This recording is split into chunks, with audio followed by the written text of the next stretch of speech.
Text-to-voice synthesis provided by Vidnami. About Australia and the Big Picture. February 17, 2021 by Anna von Reitz. This is a real-time discussion I am sharing with my readers. I would very much like your input and Dick's input and would like to publish his thumbnail reply to you about the present hegemony in Australia, with his permission, of course. Apparently, they did a process in Australia that is very similar to what they did here, except that what they did there started from the basis of a constitutional monarchy, which, as it has never been repealed, remains the basis for the land and soil jurisdiction of Australia, even though they are running Australia as a corporation structure in the international jurisdiction of the sea and are enslaving Australians in that foreign jurisdiction just as they were caught enslaving Americans in the same domain.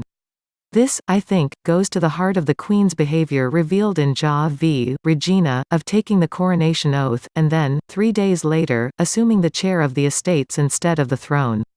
There is something very peculiar going on with the throne, and it may be that the throne itself has been lost or compromised in some way so that it is not viable for the Queen to exercise its offices, but whatever it is, debt, blackmail, fraud, it is standing in the way of the British government functioning properly, and that leads to the government of Australia being in a mess also. My understanding of the British system is still fledgling compared to my knowledge of the American system, so please include Dick in the conversation here and correct me if I am wrong, but it is my understanding that in the British land law, all land and soil is held by the Queen in trust, but she does that with multiple trusts. There are the various national trusts which hold historic places for preservation purposes, castles and so on, that would otherwise fall into disrepair, parks and nature conservancies, etc. And there is the public trust which consists of infrastructure of Great Britain, the railways, train stations, harbours, bridges, docks, public utilities, etc., and there is the Queen's Trust which includes all the land of Great Britain, with land defined as everything 6 inches and below of the soil. As a result, any building in Britain that has a foundation belongs in part to the Queen, which severely limits the definition of private property to movable sheds, motorhomes, and caravans, etc. Finally, there is the Commonwealth Trust which the Queen manages for the Roman Catholic Church, an arrangement that has been in place since the days of King John. So let's look at the Commonwealth Trust, which consists of Commonwealth land and properties. The Commonwealth tradition began with William the Conqueror, who set aside church properties in England, Roman Catholic Church at that time, of course, and added lots of scraps of waste land and all the cemeteries to the church's properties. The idea was to give the church marginal land in its parishes to turn into worthwhile holdings using the slave labor of mendicants and others dependents on the church's dole, for example, donate a swamp to the church and then the monks and brothers together with able-bodied beggars and indigents that the church cared for, would work to drain the swamp and turn it into arable land, which they would then use for, an apple orchard, a bee apiary, pasture, herb garden, or sheep pen for example, and thereby improve the value of their holdings and gain a basis to support their charitable works.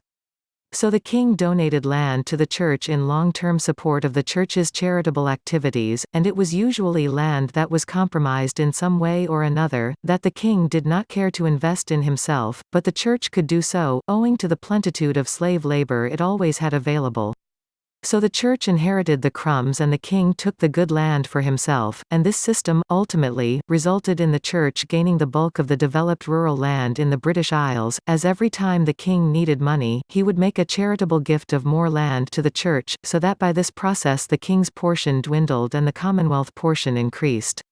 The secret of the throne may be as simple as perhaps the cost of rebuilding after the Second World War put the monarchy in such debt that they lost their land holdings entirely to the church or have had their land holdings at risk as chattel backing the rebuilding costs, with the result that the monarchy has been bankrupt and in receivership to the Roman Catholic Church, which was reinstated in England by King James. It's unknown what the role of the Church of England plays in this, or what status its holdings have, perhaps a separate Commonwealth, one Catholic, one Protestant? What is apparent is that in the case of the Commonwealths, all of them are structured and founded upon this same kind of relationship, where the Commonwealth property is donated to the Church and the Church kicks back money to the monarch making the charitable donation, and then, the monarch stays on as the administrator and overseer of the Church property. This process has been long and gradual, as each edition of new Commonwealth property vastly increased the king's borrowing ability and allowed him to pay back pre-existing debts exercised against the British homeland. It is our presumption that George VII either sold or used all the land in Canada, Australia, New Zealand and whatever other colonial interests he had as chattel to back borrowing sometime close to the turn of the century, and everything was in hock to the Roman Catholic Church and various business interests including the Crown, during the bankruptcy of his Scottish Governmental Services Corporation, doing business as the United States of America, Inc. In 1906–07. Coming out of the First World War, he had transferred the bulk of his debts to newly acquired slave populations in Germany and France, and regained his position as a legitimate monarch with land holdings by the time of his death, but just barely, and Herr Hitler had plans of his own to recoup Germany's fortunes absent British and French war reparations. So now we have a Second World War, in which the Allies emerge triumphant, but again, with huge war and reconstruction debts to pay. This time the bank was America, which although not strictly a British holding, was largely controlled and influenced by the British government thanks to the administration of our country by the British Territorial United States government in trust since our Civil War, circa 1868 when the Scottish Governmental Services Corporation (DBA), the United States of America, Inc. took over and began running things for us. Following the Second World War, we became the financial backers and chattel behind the borrowing necessary to finance the rebuilding of Europe. This was done via the Marshall Plan, the International Bank of Reconstruction and Development, the World Bank, the IMF, and BIS. The IMF laid claim against our land and soil, while the Federal Reserve laid claim to the value of our labor to finance all of this, and all without our knowledge or consent. In return, the guilty governments invested in corporations traded on the stock markets of the world and established portfolios and insurance packages to earn back the money, as investment profits, that they were borrowing from us. We, none the wiser, labored onward and upward, generation after generation enslaved and deprived of our freedom and the enjoyment of our private property assets. As a result of this private, unseen process of transfer of ownership interests, we strongly suspect that the monarchy has slowly been reduced to penury and is in fact dependent on the Pope's largesse and under constant receivership by the Crown.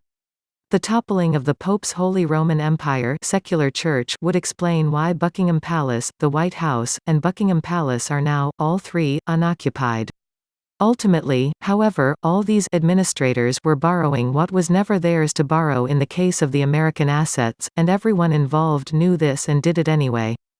The first generation of scoundrels, including the generals backing the Marshall Plan, probably figured they'd invest wisely in the burgeoning stock market and offset the actual cost of rebuilding Europe, so that we, the dumbed-down Americans, would never be the wiser and not actually be harmed.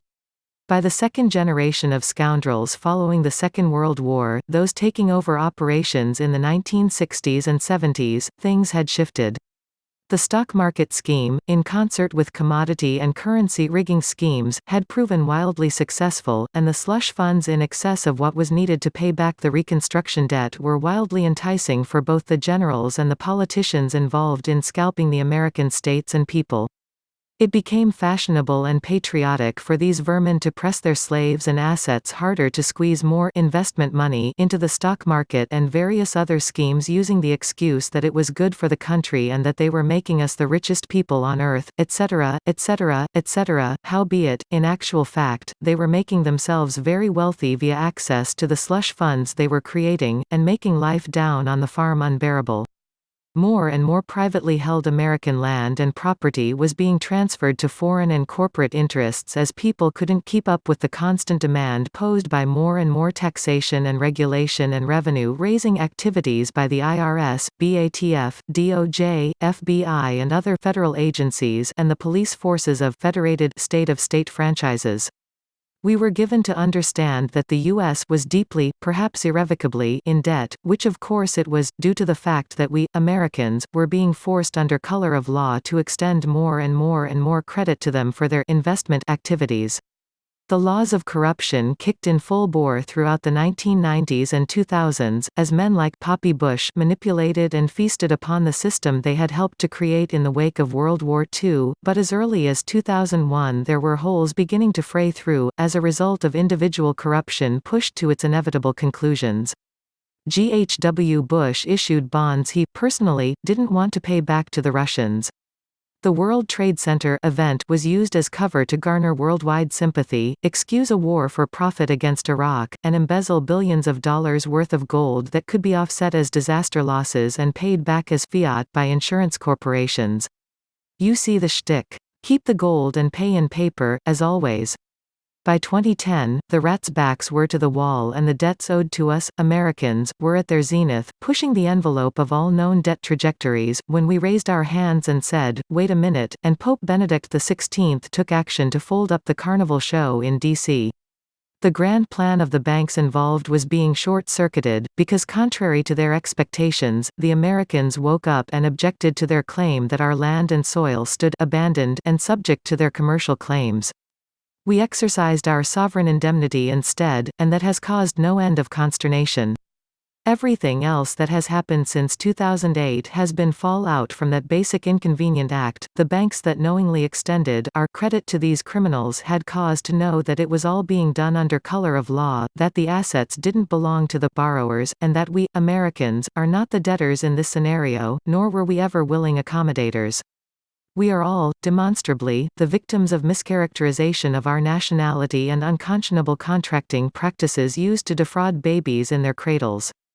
There is no return or reply for that, except admission of guilt, and the return of our property, including the profit made off our property.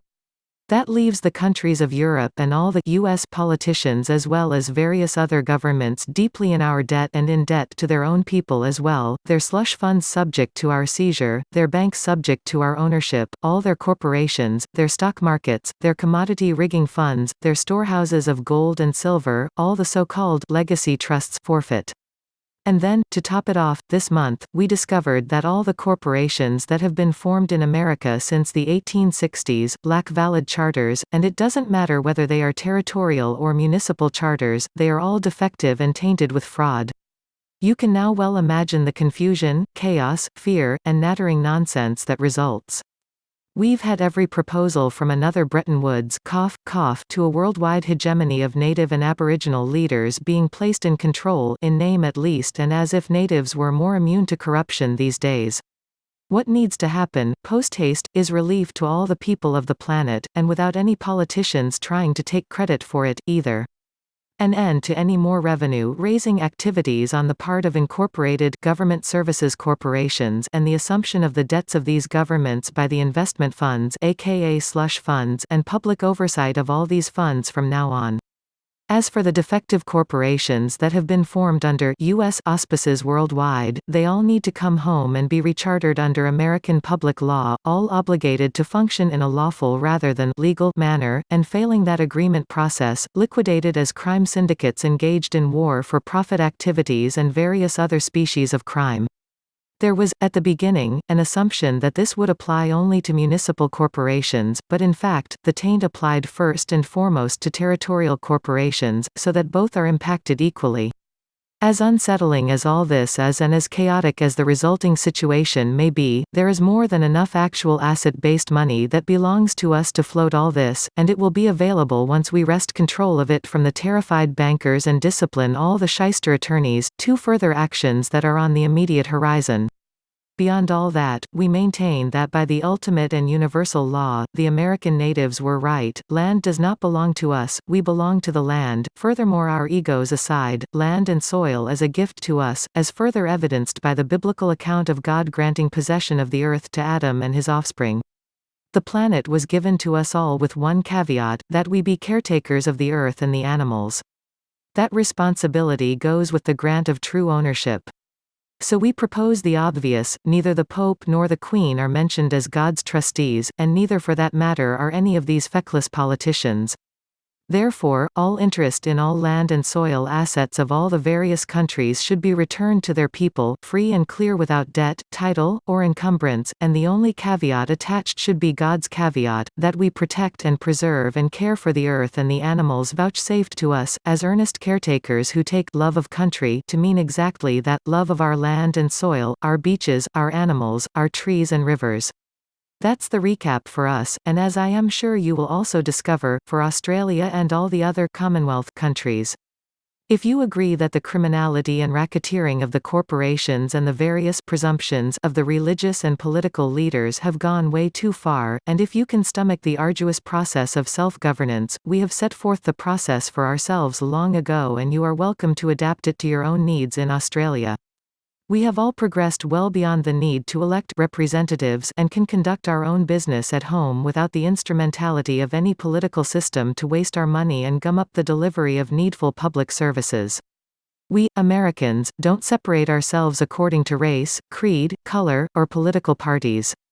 We live and breathe as the people of our states and their union. The endlessly corrupt and corrupting political system inherited by our foreign federal subcontractors in the U.S. jurisdictions came from Europe and has been enforced by the British monarchs and the popes and the Lord Mayors of London and a whole panoply of incorporated subcontractors, franchises, and subsidiaries. It has nothing to do with our American government, even though it has passed itself off as our government.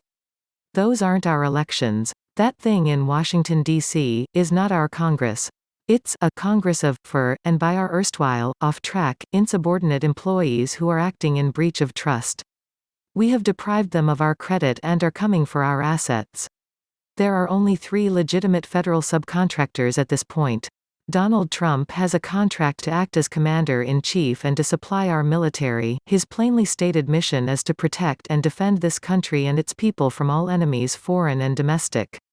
Michael Stephen Young has a civilian contract to administer public philanthropic and infrastructure development programs, including direct relief to individual states and counties. And our peacekeeping task force has a contract to network together and educate the peacekeeping forces of our country, including the constitutional sheriffs, the state assembly militias, and our directly commissioned continental marshals, who are the land jurisdiction officers interfacing with the U.S. Marshals Program. Joe Biden, Nancy Pelosi, et al. Don't have a contract in anything they provide our employees, their dependents, and U.S. persons as an independent, international city-state municipal government, is and will be accepted merely as gifts in token repayment of the U.S. debt. As the money to the old evil hierarchies dries up, and begins to flow back to the people it actually belongs to, there will be coughs and stutters. People will be confused, because they were misinformed and deluded for so long. There will be trials and errors as welfare programs are replaced with prepaid programs. There will also be growing pains as we all sort out the conundrums caused by legal tender and the use of commercial scripts in exclusion of actual lawful money.